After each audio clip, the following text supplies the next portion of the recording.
So all we've got left now is the listings, which are pretty straightforward. So we're going to blast through those, and then we can get to this redraft for the rest of the pod. So I guess we'll start with North Melbourne. A, because they're at the top of my list, and B, because we just talked about Steve-O. So Blake Drury and Charlie Lazaro, both listed by North Melbourne. Drury never, like, he played a couple of games, never really impressed too much, so I'm not surprised. Charlie Lazaro, interesting, because I thought he showed a little bit. I guess when you look at it from the lens of he was drafted the same year as Will Phillips and Tom Powell, and I guess that the increased impact they've had on the team compared to Lazaro, I get why you'd be a little bit concerned about the progress he's making alongside those players. So yeah, interesting, but I'm not really one to question the decision. Essendon listed Sam Wiedemann, and then the week after they listed Jaden Davey. Wiedemann, at his age, they sort of have other players who are experienced who can lead the team in those positions, so you don't really have much reason to keep him around. Jaden Davey, very interesting. Highly touted by the fans. Highly touted by the fans. But I guess that shows that the club isn't always going to see things the same way as their fan base.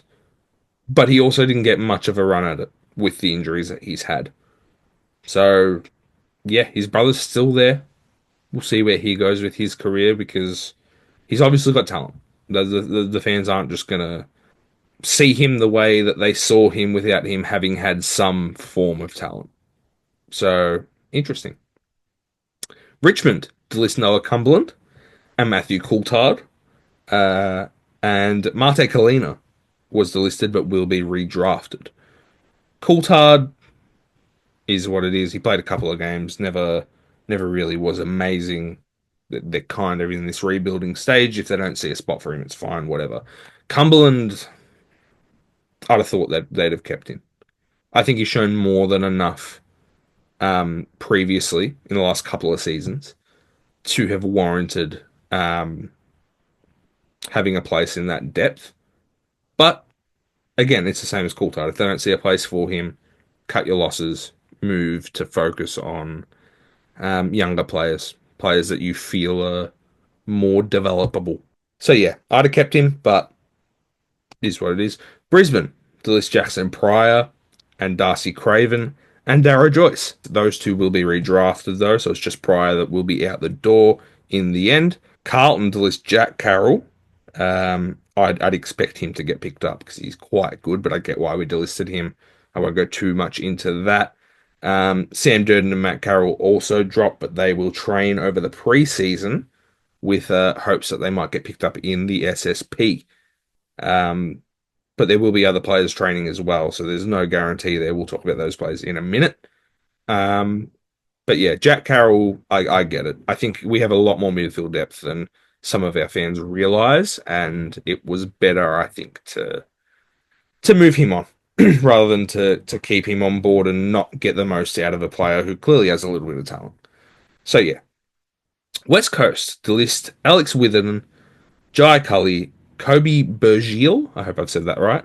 And then Josh Rotham the week after as well. So he was separate to those three, but the four players are out the door. Jai Cully is the shock there. I hope he gets a chance somewhere because he was quite good, I thought, before that ACL injury. They didn't take him in that. Was it mid-season draft they took him? Yeah, they didn't take him in that draft for no reason.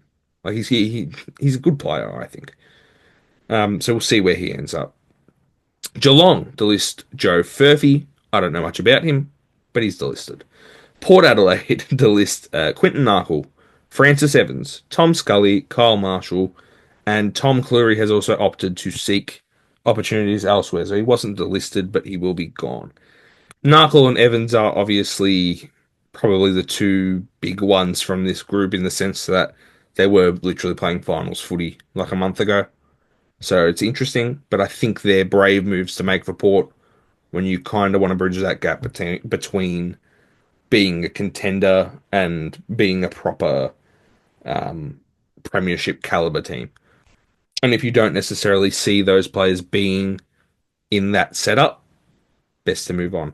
Tom Scully, as far as I'm aware, was highly touted as well. So to see him go is interesting, but I don't know enough about him to make any further comment. Um, the Western Bulldogs list Charlie Clark, another player who I thought was a little bit had a bit of potential about him, but clearly not. They've moved on. Hawthorn to list Denver Granger Barras, Ethan Phillips, and Jack O'Sullivan. As I said before, Sam Durden and Matt Carroll have the opportunity to train on in preseason with Carlton. There's a rumour that Denver Granger Barras may also be doing that. If he's not selected in the rookie draft, they will consider letting him train on there. So another potential player who could be playing with Carlton next year. Freo in the last couple of days delisted Tom Emmett and Max Noble. Emmett's an interesting one. He played a few games this year, quite a few. But he's another one where if you don't see that potential, why keep him on board, I guess. And finally, St Kilda. They delisted Tim Membry this week, which was expected. He's going to make his way to Collingwood. Um, and then today they delist Jack Hayes, Ben Patton, and Ollie Houghton. I can't speak for Patton and Houghton at all. Um, but Jack Hayes should make his way to another club. A player that was highly touted by fans, by the club, but just suffered with injury. Collingwood was rumoured, I think. I don't know if they go for Membry and Hayes, but he should end up at another club, I think.